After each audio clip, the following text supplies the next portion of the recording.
Hello, everybody. I'd like to welcome you to our brand new podcast, Reinventing B2B, which has been produced by us, Just Global, recently crowned B2B Global Agency of the Year. That is obviously the last time I'm going to say anything about that. In this series, we're trying to take a different approach. So there's lots of content out there from a B2B perspective. We want to think about it from a slightly different angle. We want to look at the important topics and ask new questions, all to give you the tools to help you do your job better as well. So we invite you to listen as we debate how we do it in this new series, which, along with our team, involves some of the greatest of the industry. So here we are, first episode, and this episode is The Devil in the Data, all about marketing intelligence and how to use it. My name is James O'Flaherty. I'm the EVP of Growth at Just Global, and I will be your host today.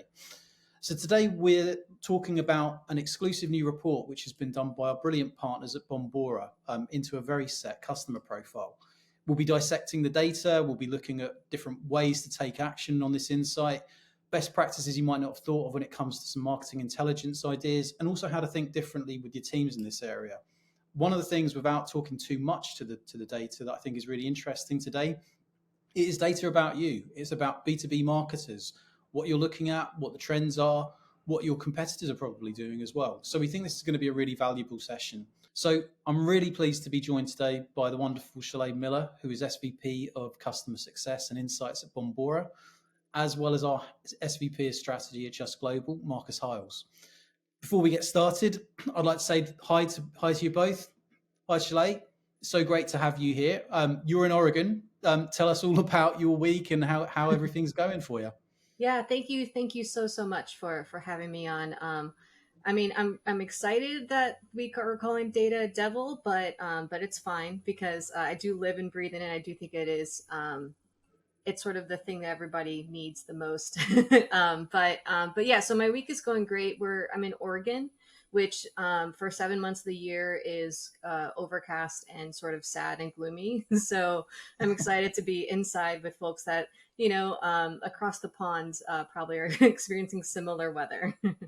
That's summer for us. So thank Oh. you for reminding us about that. Marcus, you're based just down the road from me. How are you? How's everything going? Very well, thank you. We had, last week we had our Christmas party, which was good fun. And this week we've been in kind of QBR mode. So been keeping very busy. Had the pleasure this week to present to one of our clients on the 44th floor of a building in London. Some of the best views I've ever seen across London, which is pretty cool. So yeah. Amazing. It's always good when you can have an awkward meeting in a really high building. Definitely. So let's get started. I wanted, before we get into the report, Marcus, could you talk a little bit about, I suppose, the background to it, like why we think it's important that we look at this point in time? Yeah, certainly. So yeah, we work very closely with Bombora, and through their research platform on the intent side, we really wanted to try and understand what was happening across marketing function, really, across a number of core industries. So we obviously have a large client base within the software segment. We're also interested in business services, telcos, and media organizations. So we've essentially worked with Bombora to have this report commissioned to really understand what are the types of challenges and the research areas that marketeers in those specific verticals are looking at. And if memory recalls, it's around 200 million plus in terms of revenue, the size of companies that we're looking at for this report. So yeah. Awesome. Thank you very much. Can you get us started and just give us a little bit of insight into what you guys have found? Yeah, absolutely. So the actual data, so across the globe, we can actually see about just under 8,000 of these accounts are actually signaling intent into Just Global solutions. So, all of the companies in the world that are, in media, telco, we can actually see that about 8,000 have been signaling intent in their solution areas, and just about 22% are in depth. So we can actually see, go beyond just how many companies are researching, media, demand gen, content strategy, but how many of them are pretty far along in their research journey that they seem like they're actually in a place where they're they could be, ready to RFP, ready to start to work with us. So that's sort of the first finding within the report, was just the number of accounts and sort of where they are in their journey. and sort of segmenting that to determine, how do we try to engage, of the 22% that are in depth, that's a different motion that we'd want to sort of use than, the ones that are just starting to get a grasp of what they want to do with media next year. Let's keep it more high touch. So that's definitely the first finding within the report. Okay. So of course we can go a lot deeper. So we're starting to the next sort of part of the report is to unpack, right? What are they actually researching? If you read the news, watch the news, Chat GPT, Gen AI, it's sort of all over. But how many of our customers are actually signaling intent on it? Not just sort of reading what's on the internet. And in fact, yes, actually, that is the number one category that the Just Global accounts are looking at. But within that, what that actually means, that the biggest sort of areas is actually around like Gen AI, artificial intelligence for sales, right? So how do you actually deploy this directly into sales activation, sales enablement, all the sort of content and the digital engagements that we want to have just to actually use at that bottom funnel. So that was the number one category, but we actually reviewed 10 categories. Everything across social media to intelligence and insights to programmatic strategy, content, branding and loyalty, etc. And I think actually the most interesting finding is that so even though the generative AI and sort of thinking about sales and bottom funnel activities was the biggest category of research, the lowest category of research was demand generation, which I think is wild, because we know that it's just always it's always on the marketer's game plan, right?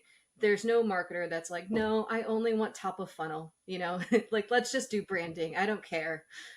So I thought that was wild, was just that did rank at the bottom. I'm not sure, especially Marcus, as you're doing QBRs with customers, is that wild to you, or is that sort of what you expect? No, I think a lot of the report, is really interesting actually when the assessment came back on it, because we've been in conversations with our clients for the best part of this year around generative AI and how AI can be like deeper infused within the marketing org, and how you can support it from an automation standpoint, to the point where we've actually been doing these sessions with clients on that specific topic. So actually seeing that it's not just our clients that are interested in that actually it is across the baseline that of the organizations we're looking at, was really interesting to see it validate the approach we're taking in the engagement.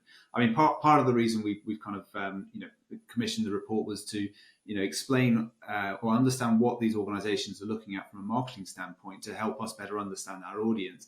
But in the same way that we undertake this exercise for our clients against their TALs, their ICPs, and their total addressable market, to identify the themes and topics that resonate across their groups as well. So, for us, as you've mentioned, the AI or kind of emerging tech is, I suppose, the category that we've used there for it, has come up key.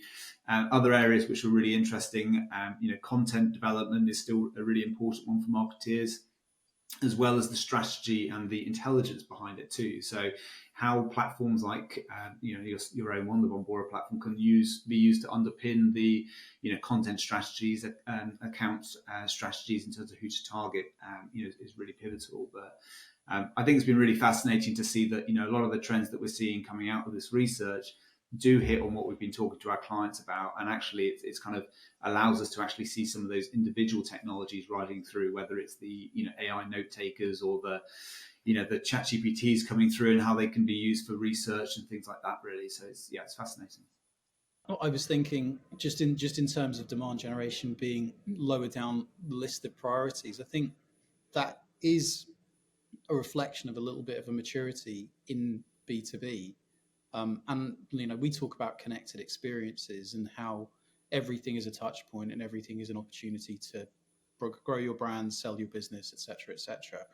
But I think some of the findings in here actually back up that part of it seems to be kind of getting seeded through into B2B marketers, and that's becoming much more of a commonplace kind of approach, which I think is encouraging for the entire sector. I was just going to say, just building on that. I mean, something that is interesting, so that it might be lower down, But even within the taxonomy of what we've been looking at, AI does keep coming up within that as quite high up.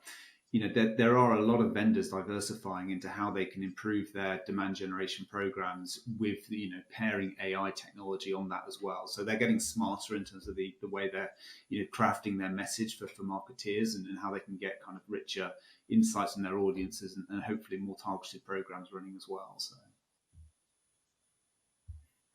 Yeah, I think that I think I 100% agree. I think it's a sign that the industry is evolving, right, and getting smarter. So if I read the top three categories, number one, emerging trends. Number two, social media marketing sort of seems like a constant. I wonder how much of that is just uh, people watching what's happening with X, and just sort of how that's evolving. But then number three is go to market and intelligence, right? So I think there's a pretty clear demand to just an acknowledgement that we need to be smarter about how we operate. The old style of like spray and pray, of just sort of message everybody because you'll find somebody, is it just doesn't work anymore. But the one thing I want to call out is that one of the biggest growth areas, so the biggest changes this year compared to last year, is a big increase in branding and loyalty. So it's now, I think, the number sixth category. So it did increase quite a bit. We can see this globally. We can see this in every market across the globe, that this one has grown quite a bit. I'm not sure what you think about that. See, I love that, because I do think that it speaks to the value of the brand, and again, that brand marketing becoming much more of a kind of like a embedded in the B2B marketer's armory, which I think is really important. And I suppose the things that we've always, 2023 was a hard year for most brands, and a lot of large B2B enterprises are technology, and technology has had a particularly difficult time of it. And you've always had this thing that in harder times you need to work harder on your brand, because your brand being there to support your customers, whoever they are, that builds that brand loyalty over a period of time. And I wonder if that's anything to do with that type of data set actually being picked up. Mm. Marcus, maybe I'm way off, but tell me what you think. no, I think you're completely right. I mean, organisations have, they've looked at cost consolidation a lot this year. Even, this week there was Spotify's announcement of the job losses, for example. So that's still very high on the radar for a lot of organisations. I think, a lot of that did that much earlier in the year. So they're still looking at where they can drive efficiency and, across their operations. Ultimately, they're focusing on their customers and retaining customers as much as possible. Kind of that protect mentality at the moment. Growth is being done through consolidation, cost cutting, driving efficiency. Less so on the kind of net new, because there isn't as much of an audience to go out there for. One of the things that we see in these types of data reports that we do is typically there's research that says anywhere up to kind of 10% of your audience is going to be in market at any given moment in time. During recessions that actually drops quite significantly. I'm not saying we're in recession, or certainly it doesn't feel like that at the moment, albeit in certain territories it's definitely a lot more challenging. But what does happen is that there has definitely been a decrease in the amount of companies that are actually in market at this particular moment in time. So we have seen that shift happening, and companies are, as I say, trying to protect their customer base and drive the brand loyalty and the retention side of it as much as they can, really. Yeah. Well, another thing that we do in these reports is we try to break apart those buying teams. And so one of the I think more interesting things that we're seeing is that when we actually look at, because we have the ability to sort of break apart the personas within an account, and see which brands are they researching and which sort of solution areas are they researching, and we really see our customers starting to lean into that to sort of challenge their own assumptions about who do you try to engage. And I think it's the same kind of theme, which is, if there is less demand, right, we have to protect our own. That means that we need to be talking to beyond just, who signs the paperwork, right? Who do we think is the actual decision maker? But let's explore all of those folks that are actively, like actually engaging with our products, at our customers, and best understand them, because if we can keep those end users engaged, that helps defend against any kind of consolidation, any of that sort of market economies that might be challenging our I budgets. mean, for example, in our agency this year, we've actually heavily invested within the intelligence side of the business. So we've built out a MarTech stack that supports that, and we have seen that as being one of the most fastest growing areas within the business in respect to the types of projects coming through for deeper insights into their existing audiences, so that we can kind of surface new intelligence that helps them target better, helps them get under the skin of the personas. So one of the trends that we've seen, for example, is the rise of podcasts. Actually, interesting. Hence, we're doing one today. But typically within the C-suite, we're seeing engagement as much as like 60+% of the C-suite are actually listening to podcasts every week. Some of them, it's like 40% daily are listening to podcasts. So it's really interesting actually just seeing how these trends are moving through and being able to feed that information into the marketing programs to support better targeting, better media selection is pivotal, really. But I think the other thing we've seen is a lot of organizations have started to move out of their traditional heartland of the the IT buyer that they're typically going after for a lot of our clients, and they're actually looking at how they can broaden that out into other parts of the organization. And I think that's really key, because we have seen quite a lot of research that suggests that actually in a lot of deals that are going through for large technology buys, actually the IT function isn't the most important one in there. For example, I think it's around 55% of the C-suite are actually involved in pretty much every large purchase that's going through. So having them as a core audience to kind of work across is really important on that front as well. Hsiaolei, I think you're exactly right. There is this widening group of buyers, and I think one of the things that I find really interesting about the research, and it's kind of intuitive, isn't it, that like the C-suite are looking at emerging trends, and the management are looking at things that get productivity better, and the practitioners are looking at the things that they need to do their jobs every day.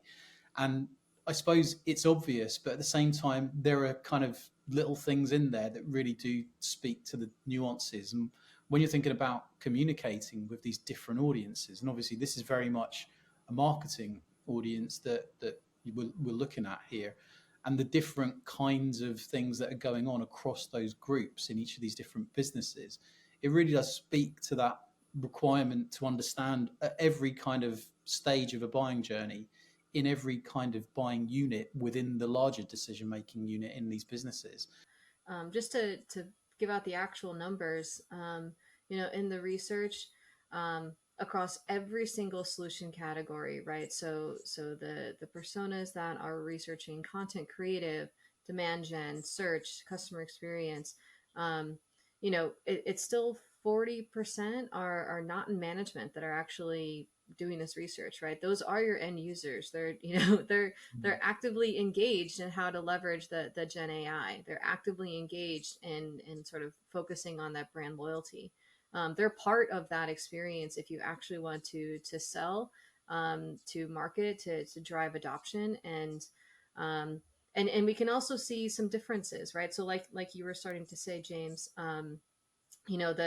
the management is the ones that are really driving the content research, the intelligence research, and it is the C-suite that is driving the brand loyalty and the emerging trends research. You can really see who's sort of driving forces in it, and it can absolutely feel daunting to think that I have to not just win over a decision maker, I have to win over all of their friends.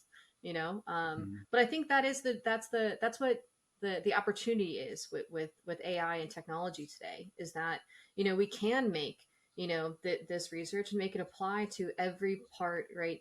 Every department, every level, so that they can all see the value of what we're bringing, and that's the brand loyalty that you need to win, even whenever the economy is um, you know uncertain at the very least. So when we think about right, needing to get into the personas, to make sure that we're influencing all of those decision makers, right, the entire buying committee, that's going to influence anything that we're selling in B2B. right? It can feel really, really daunting to think about the fact that I have to create content for every single person and make sure it's relevant for them. But that really is what AI can help with, right? Is that as I make a white paper, I can leverage like generative AI to sort of give me 3 or 4 versions of it, right? Give me 3 or 4 different headlines. I don't have to actually do that anymore, which is incredible, right? And so that's really one of those huge capabilities, and we can literally see that in the data set. Again, Gen AI and sales is the #1 topic within emerging trends. So I guess my question for Just Global, how are you all using AI?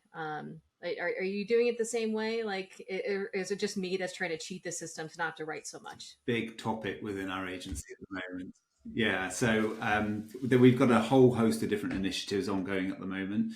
One of the most important things that we're actually working on at the moment is our AI Council, which has been it's been running for a number of months now.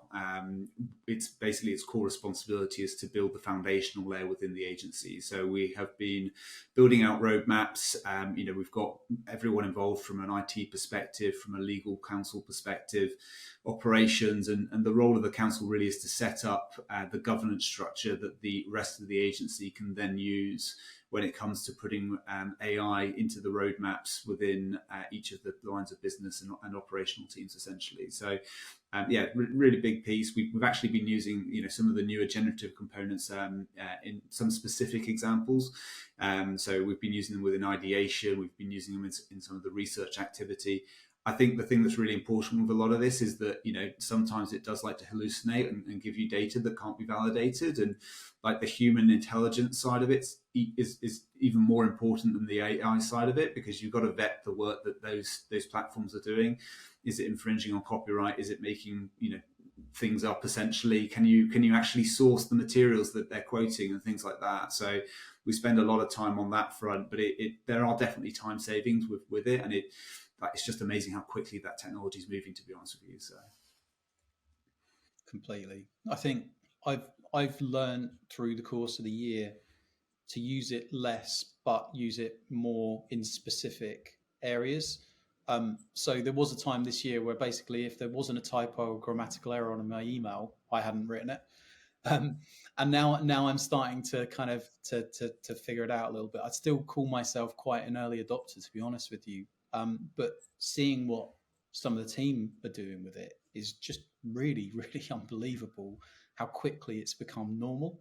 And I think the thing about the AI Council is normal doesn't necessarily mean like regulation is the wrong word of it, but being able to make sure that what we're doing is all kind of actually fitting towards a wider agency aspiration for how we actually use this technology. I think that's how everybody should be acting, right? Because we can see the power of it. I think my first usage of generative AI was to write a rap song about my dogs. So, moving on to more B2B uses, it seems right, right? You ask it a question and it seems right, but like Marcus said, like, you can't really verify it. You can't see the source of that. And so if it's an area that you're not as familiar in, rap songs for dogs, or maybe some fancy Excel magic, like my uses of it, and writing my fifth subject line, it seems right. But you absolutely have to have that human element, because especially if it's an area you're not that familiar with, it seems right and it's entirely wrong, right? The hallucination is real. And we can see that actually with in my work with customers all the time. A lot of work with a lot of marketers, of course, and a lot of B2B marketers actually used to be B2C marketers. And there's a lot of things that are related. And I think that a lot of the way that B2B marketing is moving in a good direction because of that. And also, there's some things that are not. So there's a big assumption around seasonality in B2B, because in B2C, you can see it. It's literally the holidays right now. So guess what? People are buying more goods. They're buying presents. They're buying a lot of things right now. There are seasonal effects, tax season, holidays, shopping. But in B2B, it's very different. You don't buy a payroll solution because it's Christmas or Hanukkah. You just don't. So this research is a lot more dependent on how businesses actually, make decisions, which, can take 18 months. And when they actually sign their paperwork and that deal is closed won, they probably decided to buy that 6 months before. And really the last 3 months were like contract negotiation, right? So just the thinking about and scrutinizing the data, going deep into the source of it, I think is absolutely critical, because with the plethora of all these tools around, it all seems magic, and not everything, unfortunately, is magic. Yeah. So I think one of the interesting things on the seasonality piece is actually, in Europe, for example, there is generally quite a large summer break in kind of the mainland Europe, but we didn't actually see that impacting, at a global level, the research. So, we're actually seeing that there's actually an increase in research undertaken, particularly in the latter summer months when a lot of the European colleagues are on PTO. So that I thought was quite interesting, just to see how much seasonality doesn't really tend to affect a lot of the research being undertaken within B2B. That's really interesting. And I think, like, talking about kind of when to do things and what to do, I think if we can move into how we actually measure the effectiveness of what we're doing from a marketing perspective. So analytics and insights, two areas that really are intersecting much more frequently, and we're turning that looking back and looking forward data into a much more evolved set. It'd be great to get your views on how you think they've evolved. And Marcus, you touched on earlier the kind of the MarTech stack that we built as an agency. Can you tell us a bit more about how that's kind of having an impact on the types of intelligence that we're creating? Yes, we spent a lot of time this year working with clients to help refine the target account list that they utilize, to, in some instances with some clients, actually uncover the total addressable market, so they can literally put a dollar figure on that to support with investment round seeding. And other areas that we've been using intelligence for has been all the way into kind of ABM programs, scaling them up into one to few initiatives, and then using kind of broader platforms, including the Bombora platform, for understanding the kind of the core themes and topics that people are engaging with. So I think, from an effectiveness perspective, there's a load of research and insights that you can do up front before you even look at doing the go-to-market plan for a program. It's just, what can you use to inform the strategy, decide on what the right route might be. But then the other thing that's really interesting with some of this technology, including the Bombora piece, is actually once the programs are then in market, did we choose the right topics? Are we seeing those accounts actually resonate with those topics? And then, what engagement are we getting all the way down into, which personas are visiting the campaigns and engaging with the content across our client's website? So it's really nice to see that intelligence going straight in at the start, informing the strategy, and then coming back out the other side into actual results that we're seeing, and then how we can take all those learnings to optimize for the next iteration of a program. So there's some fantastic technology out there, and I think where you can start to see that end to end, you can really kind of up your game essentially in building programs that really ultimately raise customer lifetime value. So I think that's so important to circle it, right? We can use all this intelligence in the planning. We can really refine it. And in the end, we have to connect those dots to the other side. And I think just like we're trying to innovate on the planning side, right, and leveraging data to actually build a total addressable market, to actually refine an ideal customer profile, you have to do the same work to innovate on the measurement side, right? It can't just be, great, we did all of this really thoughtful stuff, and at the end, what was our click rate, right? We have to evolve on both ends, I think. Yeah, a lot of clients have moved to account-based marketing models in respects to actually wanting to know which organizations are now visiting their websites and the individual metrics on those companies as well. So there's a whole host of MarTech that's come out over the last couple of years actually, but even acquisitions and mergers and reshaping the way these MarTech offerings work, that has been really interesting to see. But I think the opportunity is really great, and actually a lot of those insights can then feed into the sales initiatives in actually being able to get more focused on where they should be spending their time. There's a piece of research that Sixth Sense did the other day actually, which was around the impact of AI within on organizations, and they were seeing ridiculous uplifts in respects to the number of deals that you'd need to hit $1 million with AI versus not having AI. It was, there was a big difference essentially between the two, and from the number of people you're engaging with, the speed that you can get to market, and Yeah, I think that that sort of brings me to something that I think is a challenge that I think ABM solves for, but probably not completely, which is, we're talking to marketers and about how to better, do all kinds of marketing activations, but in the end, it has to connect to sales, right? There has to be that direct connection to, seller, this is the deal, seller, this is the deal, this is the opportunity, this is who you talk to, and this is the right time, and this is what it's about. And so I think bridging that gap is the perpetual sort of need, I think, to actually bring this work together. I'm not sure how much you folks are working with your marketers on that particular problem. Well, this is kind of the next thing that I was gonna talk about in terms of that loop between how marketing intelligence and marketing effectiveness can come together. I don't know, Marcus, we talk about these connected experiences and how that enables us to be able to do that. Yeah, definitely. I mean, our go-to-market is built on essentially that customer experience engine, and that comprises intelligence. We've got growth and strategy within there, integrated marketing and the experiences side of it, and that connects everything into the media side and the creative side, going all the way out into performance, which is essentially the analytics, the optimization of programs, and then feeding that straight back into that intelligence side to plan and iterate from there, really. So the way we work with sales, particularly within that, is it's hard work in respects to you actually have to sit down with people. You can't just like use a dashboard for this data. It will give you signals, but you need to speak to people who are actually at the the end of the chain here, getting the feedback from the customers and those conversations, and then taking that as part of it and looping in. And where we see the most success with the marketing programs is where we can get into that process of actually hearing what's happening at the cold face, and taking that insight back into it and reshaping strategy essentially. So yeah. It really makes a difference in terms of the kind of the reward of actually working on a project, because you're getting that 360 view of everything that's going on. So forget marketing performance and results and everything for a moment as well.